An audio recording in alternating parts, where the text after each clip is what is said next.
Kia ora everyone, today I'm very excited to be taking a look at some older LEGO SpongeBob releases. I've been fixing up my old sets lately instead of buying the overpriced new releases. Let me tell you, this feeling has been amazing. This here is set 3834, the Good Neighbours at Bikini Bottom, which was released back in 2009. So the set here is turning 16 years old this year, which is certainly making me feel old, because I remember opening this back on Christmas Day of 2009. 425 pieces in total with 3 minifigures, 4 total characters though, but Gary is entirely brick built. This here retailed for $40 USD before tax, and here in NZ this was valued at 80 NZD. Today in sealed condition you're looking at around 390 NZD or maybe 129 NZD in the second hand condition, which I don't think is too bad for collectors, but maybe I'm a bit out of touch on that because at the end of the day I have the set in my collection, so my judgment might be clouded on that. It's better than the original's price on the aftermarket space though, at the very least. This is a remake of set 3827 Adventures in Bikini Bottom, which annoyingly featured the exact same concept shown here, but they included Squidward's house and Patrick's rock. To make matters worse, both sets here retailed at the same price at their release. Extra 150 pieces and the full neighborhood in one set. This here is now listed for $621 NZD in the aftermarket space sealed, or just around $200 open. But anyway, back at it. The set overview here is SpongeBob's house, complete with some figures and some nice scenery builds to help make a really nice looking display, though I would have much preferred to see the homes of Squidward and Patrick here instead. We've got both outdoor and even some indoor display pieces that help make the set feel a lot more dollhouse-like. Now granted, the parts used to build those extras wouldn't come anywhere close to building Squidward's house or Patrick's rock, but you know, Patrick's rock in the original was like 8 pieces in total. I'll start off with all these extras here first then. For the interior space, we've got SpongeBob's chair, bed, TV along with Gary's bowl, and then for the outdoor stuff there we've got a grill complete with a Krabby Patty, a little stand complete with an umbrella, and a patio lounge chair complete with a Squidward. The outdoor stuff first then, because to me it's the most unnecessary inclusions for the set.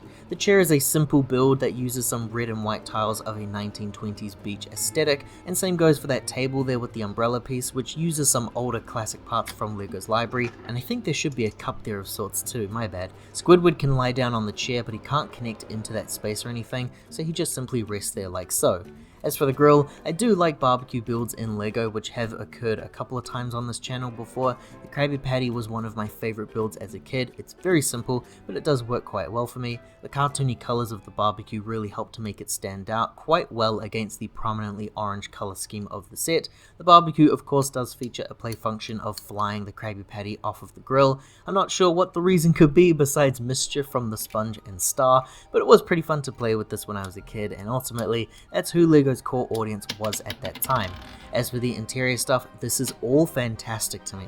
I adore that cartoon style in LEGO form, as I mention every single time I look at a cartoon LEGO set on this channel. But we'll start off with the weak one first, which is Gary's bowl. It's just a brick. It's got 2 stickers on it of Gary's name. Very lame and annoying as well, because the 16-year-old stickers here naturally have been peeling away over the years, which is the unfortunate thing about earlier LEGO sets and their stickers. The sticker quality is a little bit better nowadays from personal experience, but still, this would have been a lot better as a print. Some more living room extras here. We've got a chair and the TV set. I mean, come on man, these are amazing to see in brick form here. That chair uses a life preserver tile that is a printed design by the way, and it looks amazing. The TV there looks pretty great too, though the screen is a sticker on the brick there, but it isn't peeling away from me, so no harm no foul. SpongeBob can't actually connect onto the chair, he can't even sit down really, so he just stands on it like so, but I still love those inclusions there. The final interior piece there is the bed, which is also excellent. The bed there uses the exact same life preserver piece, and it even features a function of making SpongeBob literally jump out of bed, excited for the best day ever, every single day. The build there is quite sturdy, and again, like the chair, SpongeBob doesn't actually connect onto the bed due to a lack of stud inserts on that figure. There is one final accessory that I'll cover here, and that's SpongeBob's leaf blower. I'm pretty sure it's his leaf blower because it does seem to match the design from the show quite well. This is really cool because most of the sets in the line actually did their own thing. They weren't straight adaptations of episodes, except for a very small handful of inclusions, things like the boating school set, which is actually based on the episode in which SpongeBob and Patrick cheat their driving test, and the paddy wagon from the movie being included in that Krusty Krab remake set as well. This here is a big white rectangle with some stickers of buttons and some dials. It connects onto SpongeBob using that clip piece you can see there. Always fun to see how LEGO will make something like this for a minifigure that isn't your conventional design. If I remove a bunch of these connections though, we can take a look at the peeling sticker detail, which just looks rough, man. But get this one here actually held up the best because the other side features a terrible looking sticker. It uses this really neat yellow tube piece which was only used once before this set, and since then it has been used in basically LEGO City stuff, a lightsaber handle that's used for SpongeBob to hold on to there. This is what it all looks like paired up. It does make the figure very top heavy though, so he will need to be placed on studs for standing up straight, but it is a pretty cool little addition, I must say. The complete little series of builds there for the interior space is really great. I think in comparison to the original release as well, the first set had very little going on there, so I love having some of these newer additions. It's a low res image here, but the original featured things like the bed, which included the alarm clock, which is a shame to see missing here, but his house was also primarily sold as a basketball court, no added extras of things like a TV and a chair. This then leads us to the next build here, a very cool but ultimately unnecessary Boatmobile. By this point in time, we'd seen a couple of these in previously released sets. The originals all used a pullback function, so the car could zip around on your display. This newer model here keeps things simple by just making a pretty cool car. And it is a pretty cool build to see translated from screen into toy form, but again, it's not the first time that we're seeing this, and the narrative of Patrick driving it in the scene, just totally unnecessary. The Boatmobile does include a feature though in the pan at the back there with all those studs I've got on the sides. I really don't know what they're meant to be representing there, but you can fire them, ideally a lot better than I can. And now we get to move on to the house, which is the most exciting part of this build, and it features some changes from the previous model as well. I can't comment on the structurally designed differences between the two models since I've never had that original one on hand, but I can say that I really loved rebuilding this one, and I think that as dated as this design may be, it does still work for me in representing SpongeBob's house, but maybe that's just the nostalgia talking. It's half a pineapple you see, only the front half there, where the back half is completely skipped over. It's a design method that's still pretty common today with LEGO homes, but usually there is a bit more going on the inside there. The design is interesting though because LEGO have used some parts that give it these grooves on the side, which aren't actually found in the original source material. Like, it's a complete flat design in the show, but it's because of this set that I've always assumed the house design does have those edges to it. A nice dark blue door with the old pirate ship wheel for the handle. It can open, but actually it gets cut off there at the end. That's as far as that door there is going to open, and I just know that LEGO would not be releasing something like this today. Two printed window pieces there, one here and one on the other side. They are printed thankfully, but at the same time the orange coloring on them is so dark compared to what the set actually looks like, so it's a weird little issue there for me. Down below the windows we have some greens there for the plant life under the sea. The TV show has these iconic flower designs all over the show. They're up in the sky and they're decorated on the ground. LEGO's best attempt there was to just use some basic green plants. It's not where the plants end either because we do have some of these leaves pieces up top here for the fruit crown of the pineapple.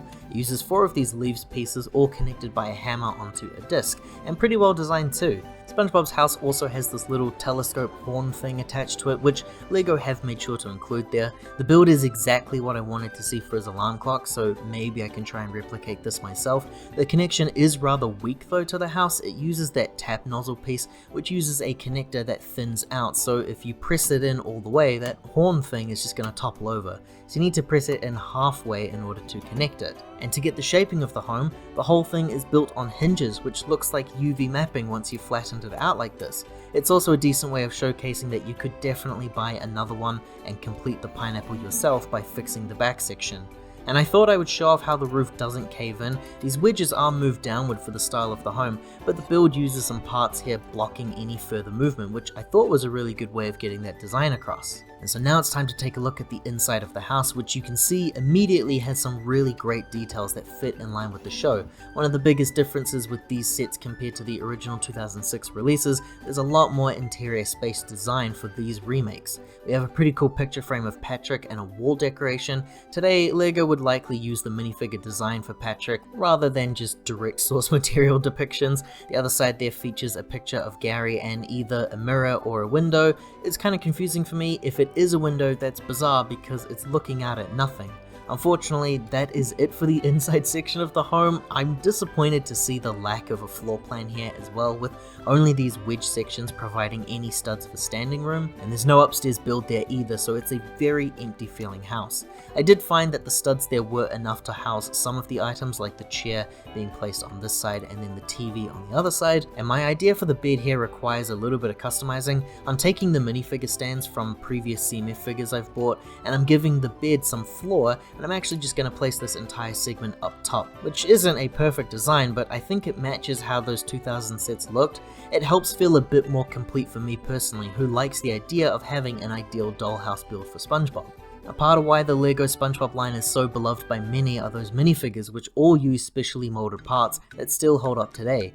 There are 3 minifigures here, 2 of which remained quote exclusive. I'll quickly mention the magnet set here. It did technically feature the 2 exclusive figures from this, so these figures did here release in something else that was cheaper to get, but it wasn't a traditionally released LEGO set. SpongeBob here features a fresh new design for the minifigure, a big toothy grin which looks very similar to when he first learns that Squidward likes Krabby Patties. The SpongeBob design in LEGO always fascinated me because when you really break it down, it's not the most accurate depiction of how he looks in that show, but it is the best that LEGO could possibly do with their parts on hand, and I adore the minifigure design regardless. For those who don't know how he works, it's a piece that attaches over a minifig torso, acting like the head attachment there. And I do think that the sandwich border is a great way to adapt that figure, which already uses a rather unconventional design, and I think LEGO make for some pretty good iterations of most of these characters, because many years later, Mega Constructs of all people would be the ones to get the license of SpongeBob, and the figures that they made were practically identical to the show's appearances, but those figures didn't match what Mega Constructs had released prior, so in chasing something that appeared to be more accurate, they made something that felt less recognizable to their branding. But maybe that's just me.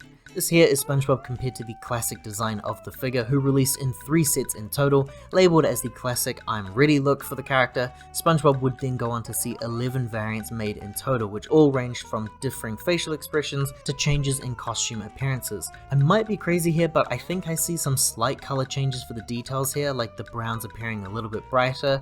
Again, I might just be reading into things. And behold Squidward, one of my all-time favorite fictional characters in media and one of my all-time favorite LEGO minifigures. This guy, like SpongeBob, takes some creative liberties in adapting that character into toy form, like the removal of anything that's tentacle based in favor of the traditional legs and arms of your regular minifigure.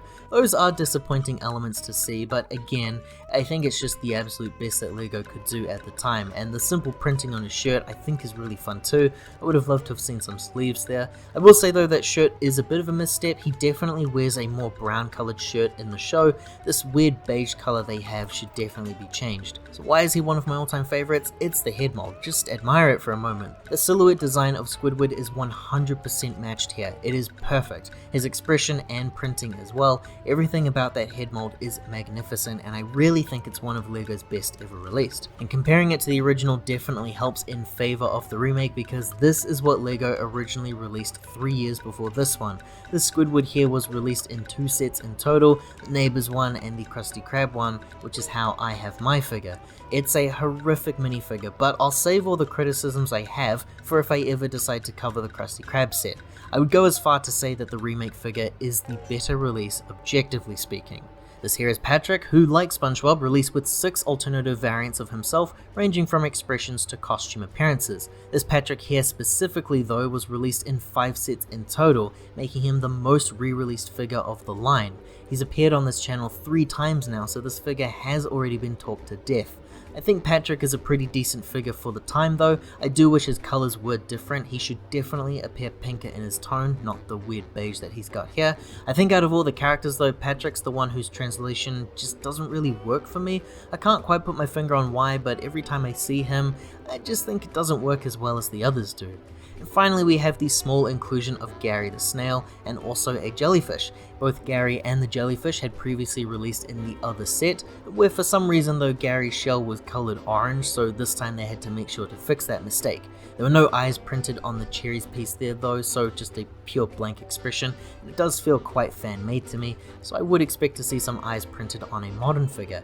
As for the jellyfish, a pretty fun inclusion that can't match the source material just because of how intricate those tentacles are. The piece is a mini baker's hat which was made for the SpongeBob line in this type of coloring. It appeared in just 3 SpongeBob sets in total, with this being the final release before that part was retired. The instructions for the set here feature some pretty great cover art and some underwater theming inside the booklet as well. You build all the extras first, just like we covered, and then you move on to the house. The back of the booklet there shows the set all together and the inventory list. The other side then shows the house all built up with some focus on the features included and some display options too for how you can display your set. Flipping the page over, we then see the ill-fated Krusty Krab remake set, which is a set that until the day I die will never be part of my LEGO collection, but I do love that paddy wagon. We also have Max here from the LEGO Club telling us all about it, and that's it for this one. So overall, it's got plenty of issues that actually bother me as someone in their 20s obsessed with LEGO movies and television, but as a kid this thing was amazing. The remake does offer some pretty good changes made to the original.